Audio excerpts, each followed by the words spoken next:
welcome to the first ever video from Nina's Jewels.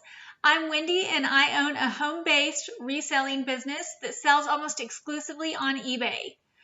The name Nina's Jewels is actually my daughter's name. And no, we don't sell just jewelry. We sell all kinds of things. We sell collectibles, clothing, housewares, tools, you name it. A lot of things we already own, but we also source things from a variety of places.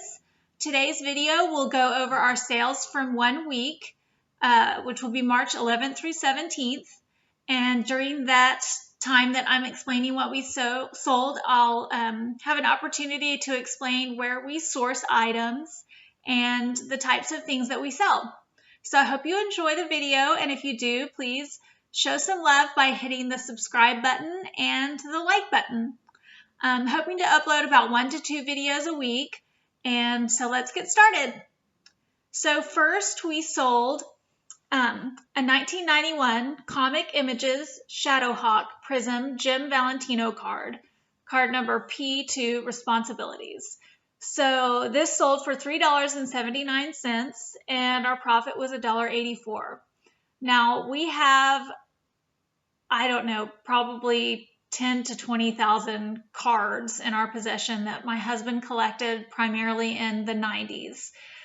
So this is one of those cards. So you'll see during this video and in videos to come that we sell a lot of cards, and 99.9% of them are from the 90s and from the early 90s.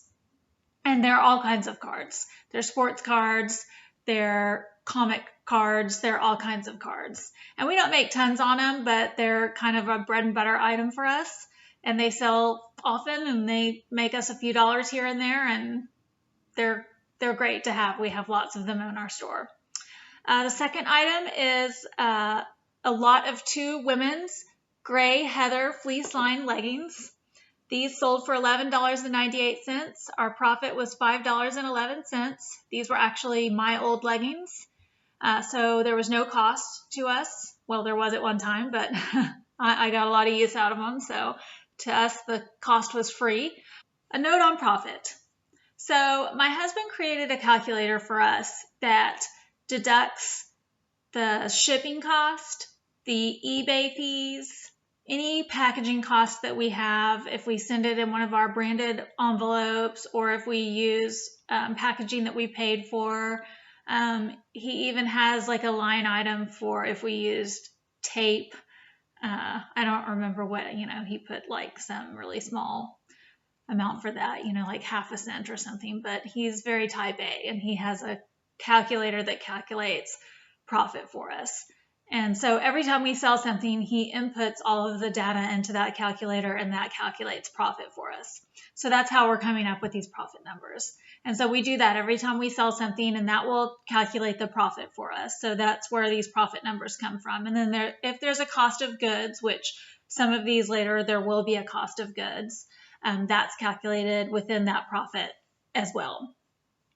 Okay, number 3 was a 1995 Score Summit New Age Alex Rodriguez card. We sold 3 of those to the same person. Those sold for $17.37, and the profit was $10.89. Number 4 was a 1992 Topps Major League Debut 91 baseball card for the player Stacy Jones. That sold for $2.29, and our profit was 59 cents. Now, I'll stop here and say that we may still have a few things priced at $1.99, but we have tried to have all of our cards. The lowest that we'll sell them for now is $2.29. And we do promote all of our cards at a 1% promotion rate. And this one was not promoted. This one did not sell as a promoted listing, and that makes our profit 59 cents. If we sell a card at $2.29 and it's promoted, we'll earn 57 cents.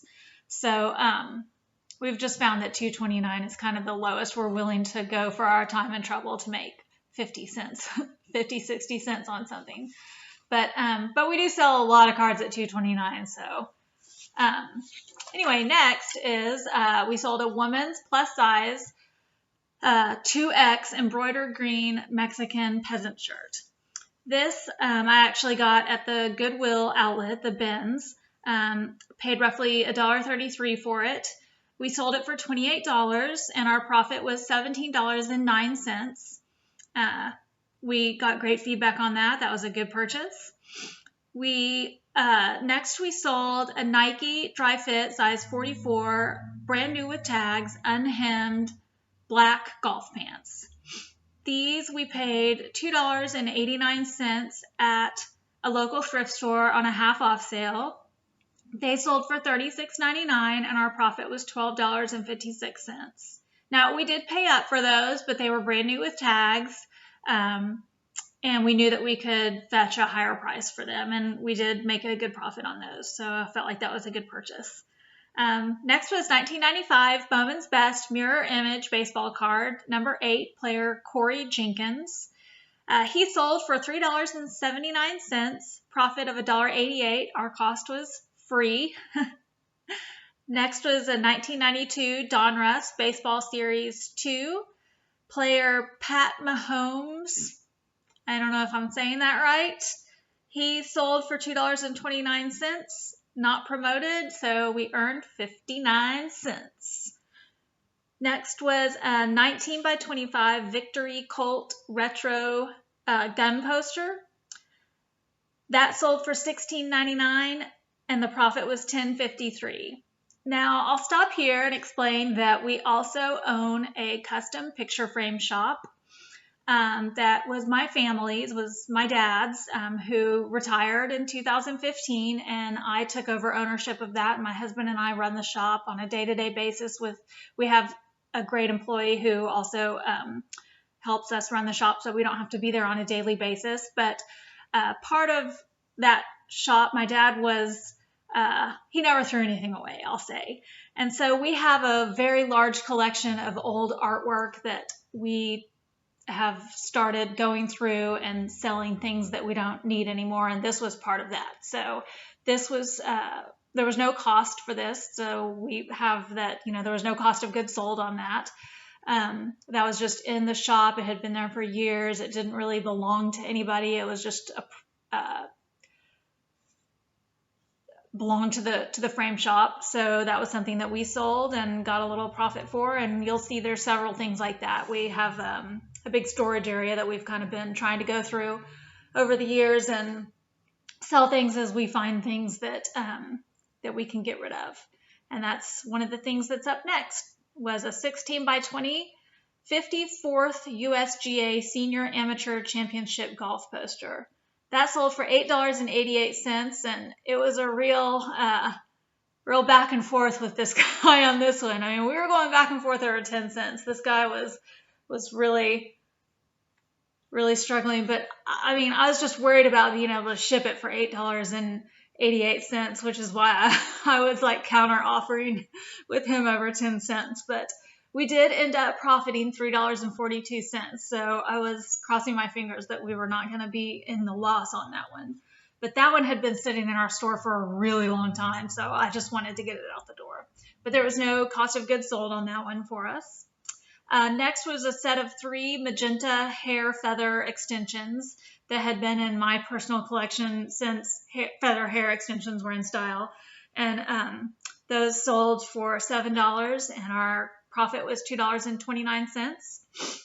Next was a Zubul Razoo's Treehouse playset that belonged to my daughter, so no cost of good on that. Sold for $26.18, and our profit was $13 even. Next was a La La Loopsy Blossom Flower Pot doll, also belonged to my daughter, who is Nina Jewel, by the way. That sold for $7, and the profit was $2.21.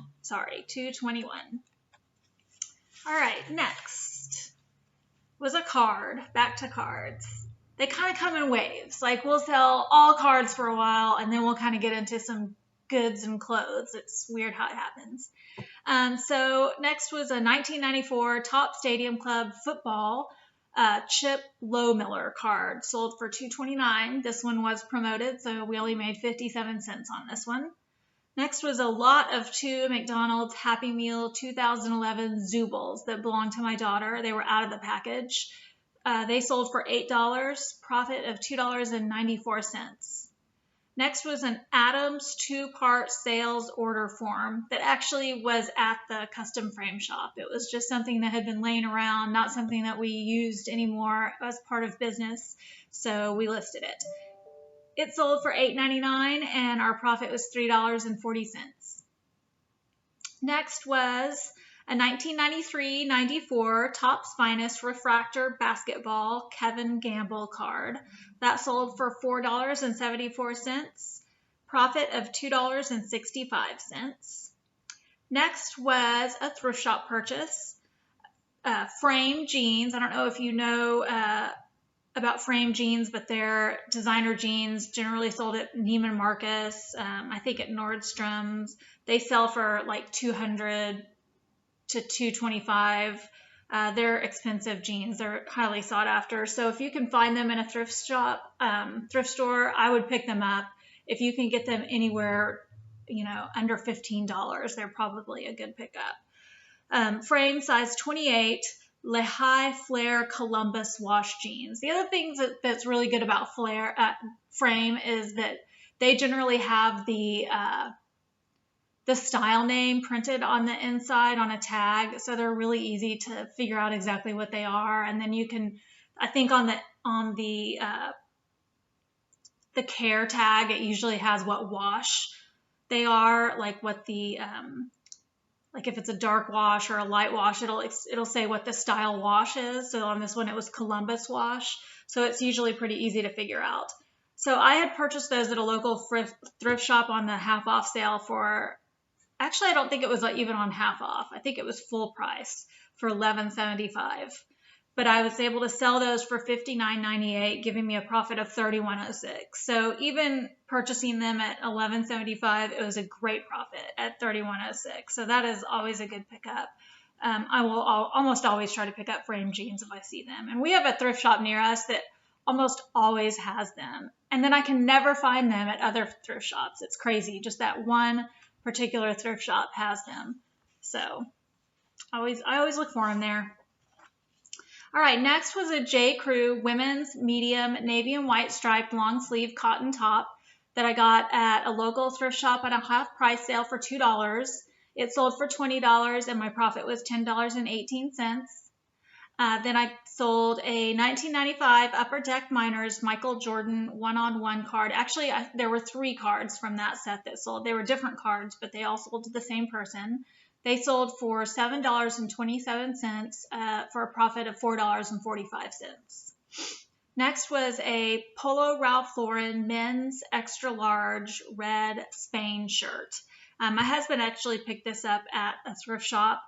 He paid $10.38 and it sold for $30 even. We got a best offer on that. And our profit was $9.51. Next was another pair of the Nike Dry Fit men's size 44 unhemmed khaki golf pants. These were also new, but they didn't have the hang tag. You could tell they were new because they still had the plastic hang on there, but it didn't have the paper tag, but it also had some other parts. I could tell they were new also because they were unhemmed. So I listed them as new without tags. I paid $5.86 for those. They sold for $25 on best offer, and our profit was $8.89.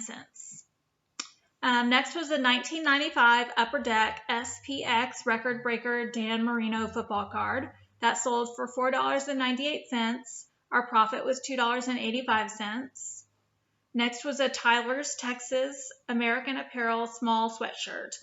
Tyler's Texas is kind of I don't know if it's like a brand that's known nationally, but it's like an athletic shop. They sell things for runners and things like that, but it kind of got a cult following here in Texas. And this shirt belonged to my daughter, so there was no cost of goods on it. But if I did see this in a thrift shop, I think I would pick it up because there is still kind of a cult following for it, I think, especially in some of the smaller towns in Texas. But this went to Colorado, so I don't know. I guess maybe it does have some national recognition. Anyway, it sold for $14.99 for a profit of $8.70. Next was a 1995 Top Stadium Club Crunch Time Ken Griffey Jr. card. That sold for $5.99 for a profit of $3.76. Next was 1995 Collector's Choice SE Alex Rodriguez card. Sold for $4.99 for a profit of $2.82. Next was a 1991 Bowman's Baseball Checklist card. Sold for $2.29, non-promoted, for a profit of 59 cents. And also, I should also mention that I mentioned that we promote all of our cards, all of our sports and collectible cards at 1%. I promote all of our clothing and goods at 2%. We just find that to be the most successful strategy for us. Okay, next was another thrift store purchase. We got this at the Goodwill bins at the Goodwill outlet. So we paid approximately $1.33. It sold overnight after picking it up. So I don't know if I had it underpriced or if it just found its way into the right buyer's hands quickly. It was an REI green snap-up men's medium shirt. It sold on best offer for $18.50 for a profit of $10.38.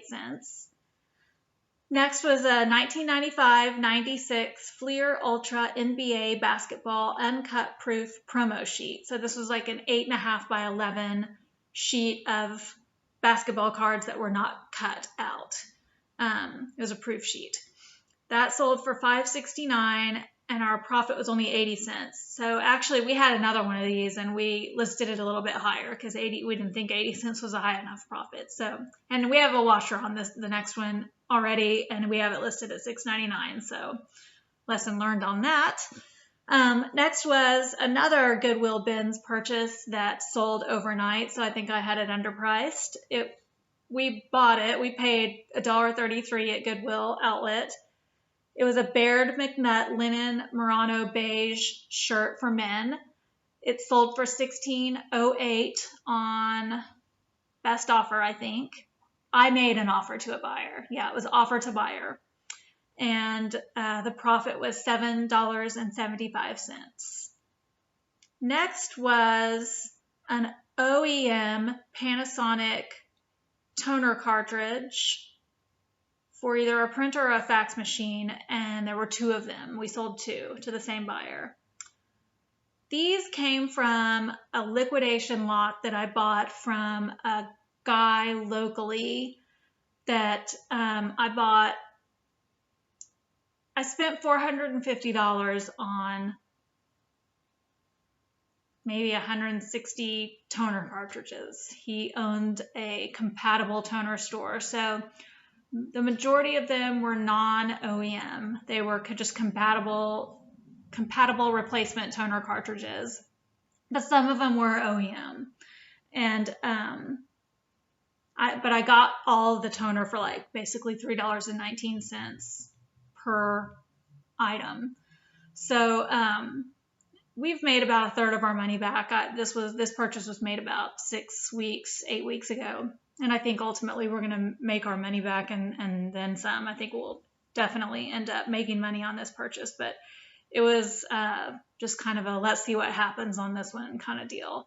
Because I've always heard like selling compatible toner is not good, but OEM toner is. But we could get it for so cheap, I was just willing to give it a shot. And I did some research on selling it online and thought it was worth it. But anyway, these two, our cost of goods on those was $6.38. They sold for $37.98. Our profit was $14.37. Next was 1996 Upper Deck SPX Football Dan Marino card. Sold for $4.99, profit of $2.90. Next was another inkjet cartridge. This was like out of the package, but it still had the cellophane wrapper on it. So it was also an OEM HP22 inkjet cartridge.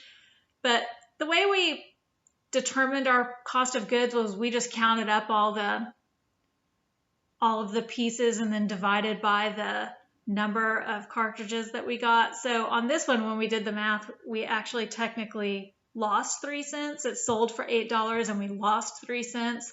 But I think when you look at it in the grand scheme of things, after we've sold all of them or the majority of all of them, it'll work itself out. But technically we lost 3 cents on this, so oh well.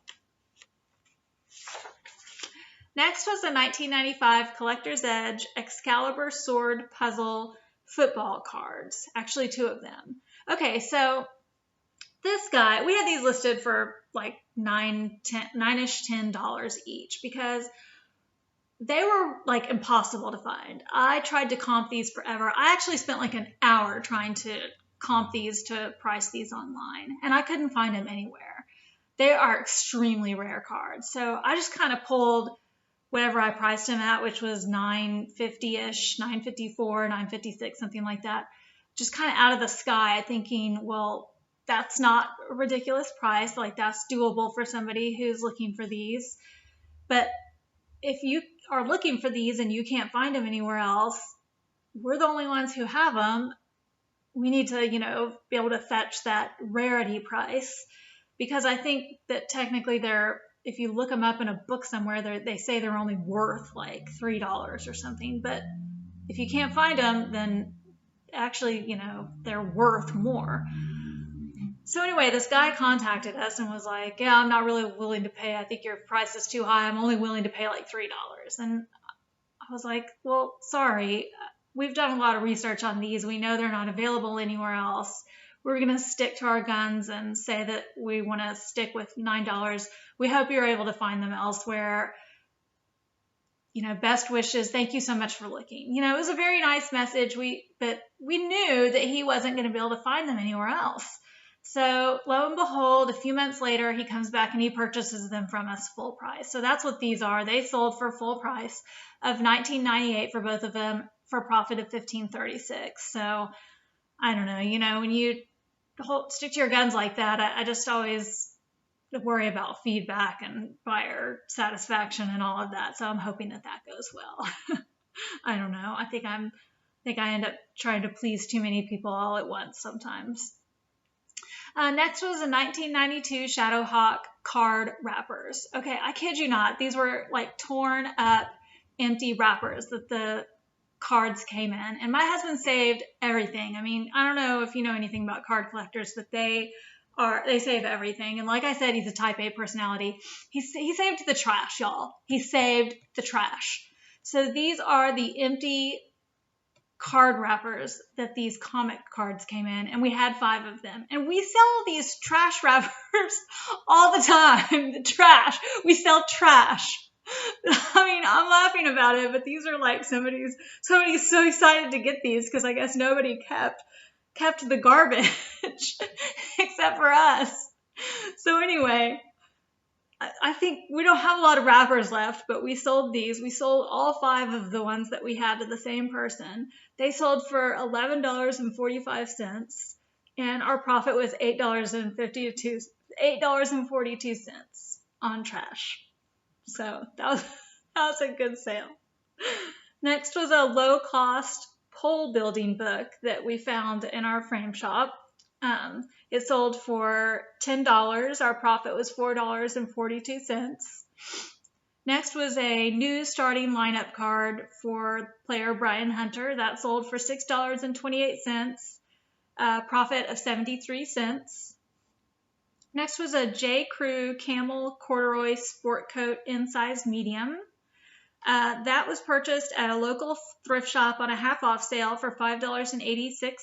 It sold for $24.99. That was my full asking price. Profit was $6.97. Next was a 1992 Don Russ baseball card Rod Carew puzzle, 2 pieces from that puzzle. That sold for $4.58. Profit was $2.17. Next was 1994 playoff football card for Will Shields. That sold for $2.29, profit of 59 cents. Next were a pair of native kid size 3 aqua rubber slip-on shoes. We paid 81 cents at a half off sale at a local thrift shop. Those sold for $17.18 on a best offer. We kind of back and forth on the counter offer, but ultimately agreed on $17.18, and the profit was $9.07. Next was a $93.94 Topps Finest Basketball, 3 cards. Actually, I don't have the profit written down on this one for some reason, but it sold for $13.18, so our profit would be probably somewhere in the $9 range. Anyway, so that wraps things up for that week, and I hope that you guys enjoyed the video. I hope that you will subscribe and thumbs up and set notifications for our next one. And I will see you guys next time. Thanks so much for joining in, and have a great week. Bye-bye.